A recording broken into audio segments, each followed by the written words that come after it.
Senhor tem cura nessa manhã. O Senhor está derramando uma unção de cura nessa manhã. Oh Deus, oh Deus, oh Deus,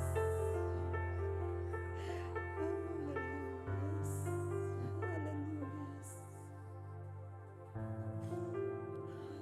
aleluias. Essa é a manhã que o Senhor fez, a manhã que o Senhor preparou para que nós fôssemos curados, para que nós fôssemos ministrados pela palavra dEle. E eu queria que você pudesse entregar o seu melhor, que você pudesse entregar a sua melhor adoração, porque quando a gente entrega tudo a Ele, Ele muda o nosso interior, Ele traz a cura, Ele tira todo aquele medo.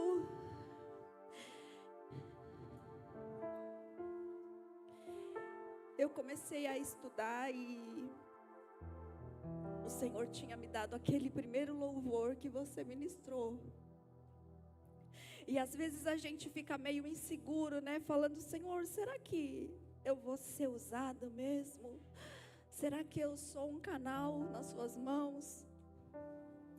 E aí o Senhor, Ele vem confirmando a palavra, Ele vem confirmando através do louvor, Ele vem curando através de um abraço. Isso faz a gente entender que a gente é tão pequena, mas diante de um Deus tão grande, a gente pode ir um pouquinho mais, a gente pode ir um pouquinho mais. E quando o Senhor, Ele começa a derramar e a gente entende que a gente é só um canal nas mãos dEle, a gente coloca assim diante dEle e fala, Senhor, eis-me aqui. Eu sou pequena, eu sou fraca, eu sou frágil, eu sou pecadora, mas a tua graça me alcançou, e é por isso que eu estou aqui, e é por isso que eu vim para trazer a palavra dEle. E eu espero que ela venha cravar no teu coração, que ela venha surtir efeito no teu coração, que ela possa trazer uma cura genuína no teu coração. Aleluia. Antes de você sentar, eu quero ler a palavra que está lá em 2 Reis 5, que diz assim: Naamã, o comandante do exército da Síria, era muito respeitado e estimado pelo rei do seu país, porque por meio de Naamã, o Senhor Deus tinha dado a vitória ao exército dos sírios. Ele era um soldado valente, mas sofria de uma terrível doença da pele. Feche seus olhos. Senhor Jesus, aqui está a sua palavra, Deus. E aqui está, Senhor, a sua serva, Senhor, para te servir, Senhor, da maneira que o Senhor quiser, para falar aquilo que o Senhor determinar, Senhor. Eu creio, Senhor, que o Senhor vai derramar a cura nesse lugar, Deus. Eu tenho a plena convicção que o Senhor vai fazer grandes milagres, Senhor, através da minha vida, Senhor. Que nós estejamos com o coração sensível, que nós estejamos, Pai, com o coração disposto, Senhor, a te obedecer, a te seguir, ó Deus. Toma, Senhor, o teu lugar. Toma, Senhor, a minha vida, Deus, nas suas mãos, ó Pai, em nome de Jesus. Aleluias. Pode se sentar. Aleluias. Aleluias. Uma manhã de cura. Uma manhã onde o Senhor vai tratar as nossas feridas. Nessa passagem fala sobre Naamã, um homem valente, um homem corajoso, um comandante sírio. um homem que era cheio de qualidades, porém leproso. A Bíblia enfatiza que ele era um homem reconhecido, um homem respeitado, mas ela coloca um porém leproso. A lepra naquela época era uma doença que não tinha cura. Era uma doença que pegava na pele e a pele ia desfazendo. Era uma doença altamente contagiosa. Então, as pessoas que contraíam a lepra, ela não podia ficar no meio das pessoas. Ela não podia ter contato com ninguém. E esse comandante, ele foge um pouco da regra. Ele sai um pouco da regra, por ele ter um cargo maior, por ele ter uma responsabilidade, por ele ser um homem respeitado, por ele ter um orgulho no coração dele. Ele não se isola das pessoas. E ele continua ali no meio do povo, comandando um exército, indo para a guerra, ganhando as batalhas. Ele não se isolou de ninguém. Aí ele foi lá e colocou uma capa, uma roupa, uma armadura, para quê? Para que ele pudesse esconder das pessoas que ele era leproso. Ele, além de sofrer da lepra, ele estava colocando em risco a vida das pessoas. E aí eu fiquei me perguntando, quando o Senhor colocou essa passagem no meu coração, eu falei: Senhor, o que o Senhor quer falar ao meu coração? Quantas vezes nós estamos assim, como Naamã, escondendo as nossas feridas, escondendo tudo aquilo que tem nos machucado. Só as pessoas que estão dentro de casa que sabem daquilo que você está passando. Só as pessoas de dentro conhecem as suas feridas, mas quando sai para fora, tá tudo certo.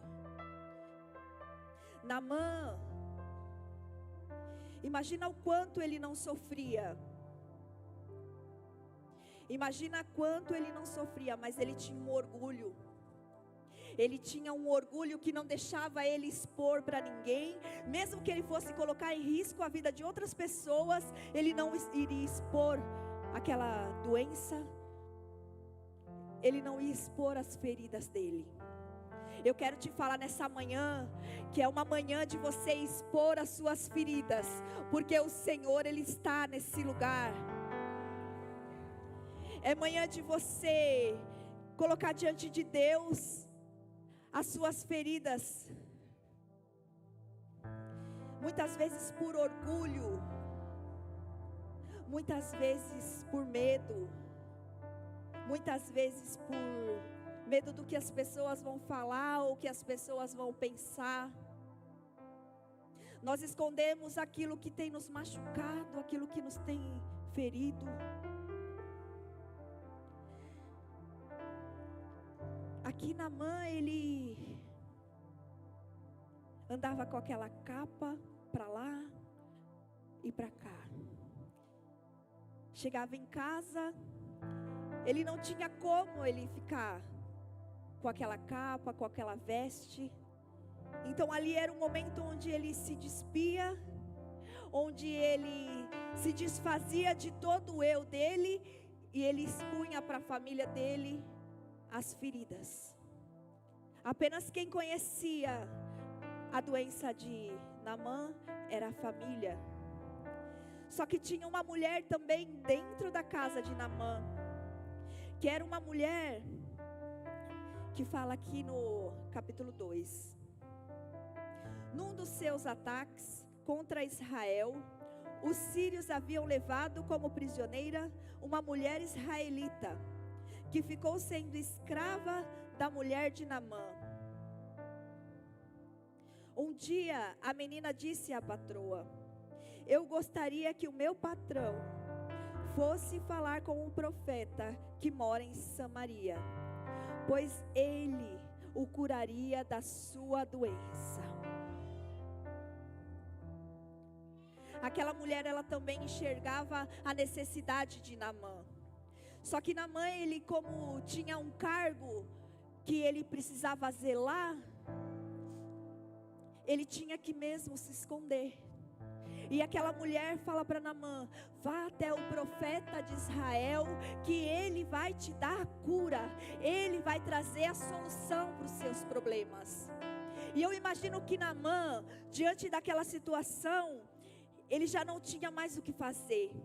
Ele já estava sofrendo há tanto tempo.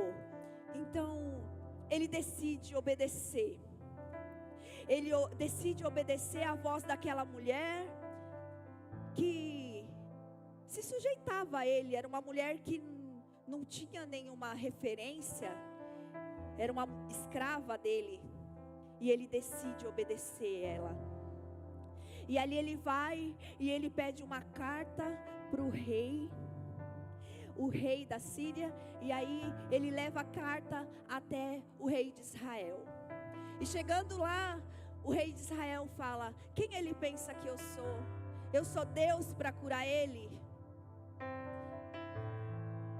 O rei fica revoltado, achando que Naamã iria atacar Israel. E Naamã, ele estava atrás da cura dele. Naamã, então, ele vai embora. E no caminho, um dos seus empregados fala assim para Naamã: tem um profeta aqui em Israel. E o profeta, ele manda chamar Naamã. Fala: manda Naamã vir até mim, que eu tenho a solução para o problema dele. E aí, aqui fala assim, Naamã 7. Quando o rei de Israel leu as cartas, rasgou as roupas em sinal de medo e exclamou: como é que o rei da Síria quer que eu cure esse homem? Será que ele pensa que eu sou Deus e que tenho o poder de dar vida e de tirá-la? Ele está querendo briga. O profeta Eliseu soube do que havia acontecido e me mandou dizer ao rei: por que o Senhor está tão preocupado? Mande que esse homem venha falar comigo, e eu mostrarei a ele que há um profeta em Israel. Será que há profetas do Senhor aqui nesse lugar? Será que há profetas do Senhor que vão declarar a cura sobre a vida das pessoas? Será que há profetas aqui com a ousadia de falar: você vai ser curado? Esse profeta fez com que Naamã parasse e pensasse: há uma solução para o meu problema. Quando Naamã chega até a casa do profeta, o profeta não vai até a porta para receber. O profeta fala assim para um dos seus empregados: vai lá e fala para ele que ele precisa mergulhar 7 vezes no rio Jordão. Imagina Naamã, já frustrado com o rei. Ele chega lá na casa do profeta e o profeta nem atende ele na porta. Naamã sai revoltado daquele lugar. Naamã fala assim: não é possível. Eu acredito que Naamã pensou: não é possível que um profeta não venha nem falar comigo. Mas ele não entendeu ali naquela hora que o profeta, ele já tinha lançado uma palavra. O profeta já tinha lançado uma palavra de cura sobre a vida dele. Só que ele ainda não tinha entendido. Ele ainda não tinha entendido que ele só precisava obedecer. E mais uma vez Naamã vai indo embora. E seu empregado para. Você vê que Deus usou as pessoas mais improváveis para falar com Naamã ali naquela hora. Deus usou as pessoas que Ele mais humilhava, as pessoas que mais se sujeitavam a Naamã, foi as pessoas que mais foram usadas por Deus ali naquela hora. Então eu quero falar que você tem importância. Às vezes você se acha pequeno, indigno, mas basta você ouvir, basta você obedecer a voz dEle, abrir a boca, ser ousado e falar: eis-me aqui, Senhor. Quem o Senhor quer que eu cure? Quem o Senhor quer que eu cure? Quem o Senhor quer que eu toque para que seja curado? O empregado de Naamã olha para ele e fala assim: Senhor, ele não te pediu nada demais. Ele podia ter pedido para você se jogar de algum lugar. Ele podia ter pedido todas as suas riquezas, todos os seus valores, porque Naamã já tinha ido preparado com todo o valor que precisasse, com todo o dinheiro que precisasse. Só que Deus não queria nada dele. Deus só queria o coração. Deus só queria a obediência de Naamã naquela hora. E Naamã, acho que por um momento ele para e pensa: é verdade, o Senhor Ele não está me pedindo nada de tão fora do comum. O Senhor não está me pedindo nada que me sacrifique. Ele não está pedindo que eu dê alguém para matar em sacrifício. O Senhor só está me pedindo uma obediência. Só que a obediência que ele precisava ter naquela hora ia custar o orgulho de Naamã. A obediência dele ali naquela hora ia fazer com que ele quebrasse todo o orgulho dele e obedecesse a voz do Senhor. Naamã naquela hora então ele decidiu. Naamã ele decidiu ouvir a voz de Deus. Será que nessa manhã você está disposto a decidir ouvir a voz de Deus? É uma decisão. Às vezes a sua cura, às vezes o seu milagre só precisa de uma decisão. Naamã, ele vai até o Rio Jordão. E eu fiquei pensando, eu falei: Senhor, o que Naamã deve ter pensado ali naquela hora? O que passava na cabeça de Naamã ali naquela hora? Porque ele chegou ali no rio e ali ele teria que obedecer. Ele teria que se despir. Ele teria que expor todas as suas feridas para todos aqueles que estavam ali. Ele teria que expor para os seus empregados, aqueles que ele tanto humilhava. Ele teria que se humilhar na frente deles. Naamã precisava tirar a capa.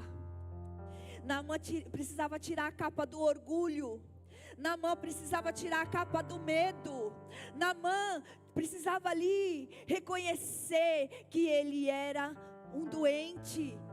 E mais do que um doente no corpo, ele era um doente na alma. E muitas vezes nós estamos assim, nós não temos uma doença na pele, mas nós temos uma doença no coração, uma doença na alma, que nos faz nos afastar, que nos faz ficar longe da presença de Deus, que nos faz não querer tocar nas pessoas, não querer chegar perto de ninguém. Eu quero te falar que nessa manhã o Senhor quer te fazer mergulhar. Eu quero te dizer que nessa manhã o Senhor está querendo que você tire a capa. O Senhor quer que você tire a capa do orgulho, a capa do medo, a capa da insegurança. O Senhor, Ele quer que você mostre a Ele que você é um ser humano. Você não é o super-homem. O Senhor quer que nessa manhã você se rasgue de verdade na presença dEle e fale assim: Senhor, eu estou aqui com o meu coração aberto, Pai, com as minhas feridas expostas, Pai, para que você possa me curar, Deus, para que você possa tratar o mais íntimo do meu coração. É manhã de recomeço.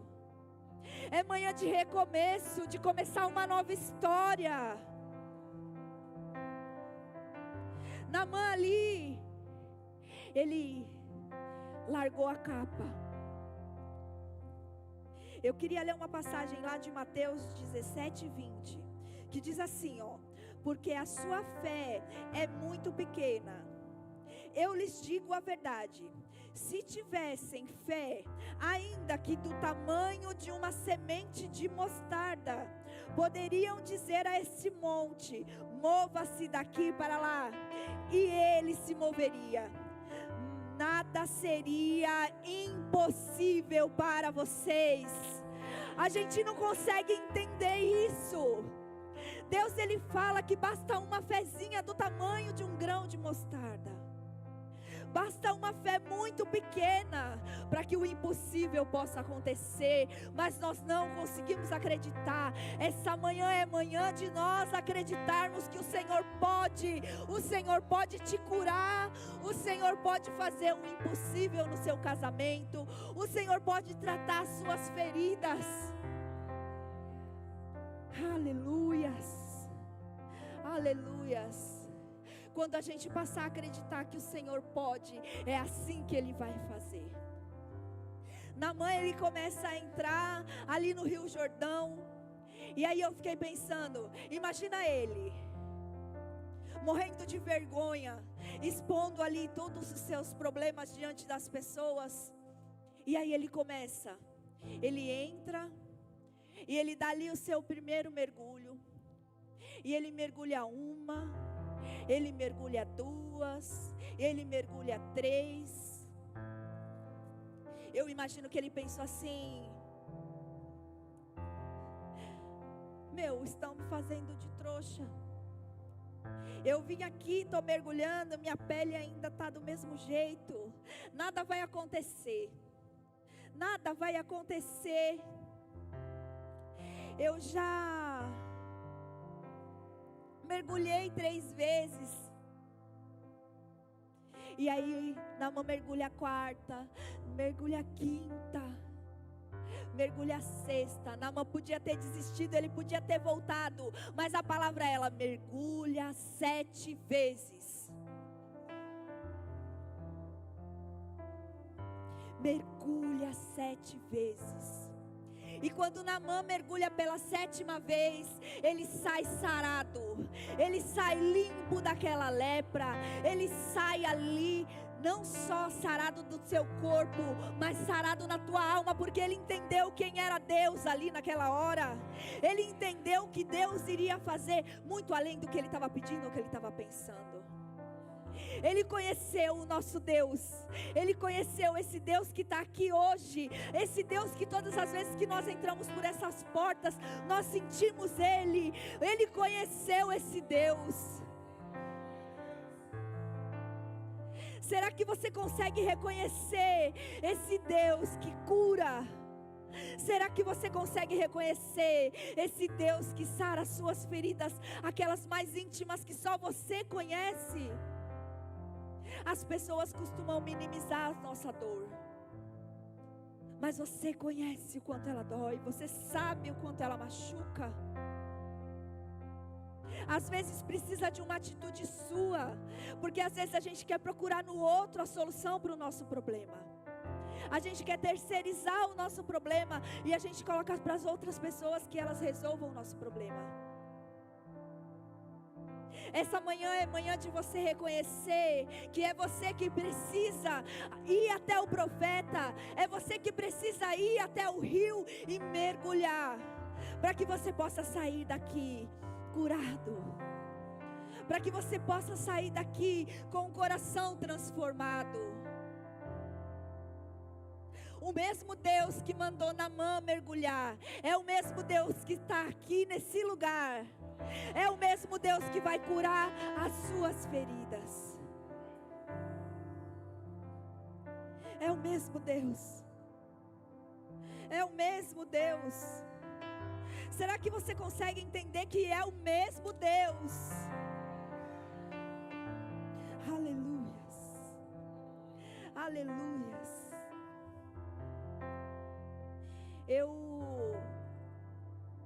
Quando eu e o Rafa, a gente passava pelo nosso processo, eu sabia o quanto a dor era grande. Eu sabia o quanto me doía. Mesmo que ninguém soubesse, eu sabia que aquela dor me machucava.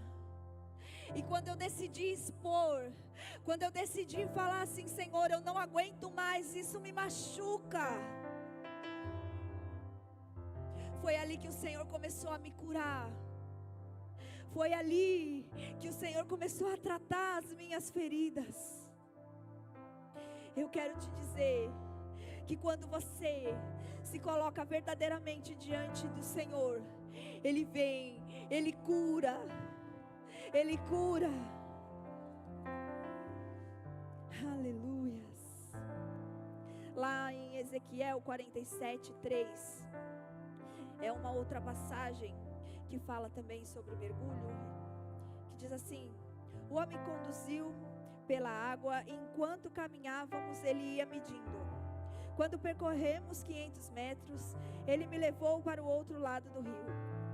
Ali a água chegava aos meus tornozelos. Ele mediu mais 500 metros e atravessamos o rio novamente. Dessa vez a água chegava aos meus joelhos. Depois de 500 metros, chegava a minha cintura. Então ele mediu mais 500 metros e ali a água era um rio fundo e suficiente para atravessar a nado, mas fundo demais para atravessar a pé. E o que eu quero dizer com isso? Você fala, o que tem a ver uma história com a outra? Quando nós estamos com a água ao tornozelo, quando nós estamos com a água no tornozelo, nós conseguimos enxergar tudo, nós temos o controle de toda a situação. Nós conseguimos olhar, observar, julgar, apontar o erro do outro. Quando nós estamos na praia, nós conseguimos ver o defeito de todo mundo quando a água está no tornozelo. Quando nós vamos um pouquinho mais no fundo, a água está no joelho. E aí ainda nós conseguimos observar. Nós estamos no raso. Nós estamos no raso. Nós conseguimos ainda nos preocupar com o problema do outro, enxergar o problema do outro. Quando a água chega na cintura, já começa a ficar mais difícil. Você começa a não se preocupar tanto mais com a pessoa, com as pessoas, com os defeitos, com os erros. E aí quando nós nos aprofundamos mais, quando nós chegamos mais fundo, ali é um momento onde você não vê mais nada. A sua única solução é mergulhar. A sua única solução é mergulhar. Porque ou você se salva ou você morre. Eu quero te dizer nessa manhã que é manhã de você mergulhar. É a manhã de você se aprofundar na palavra, se aprofundar no amor de Deus, ter compaixão com as pessoas.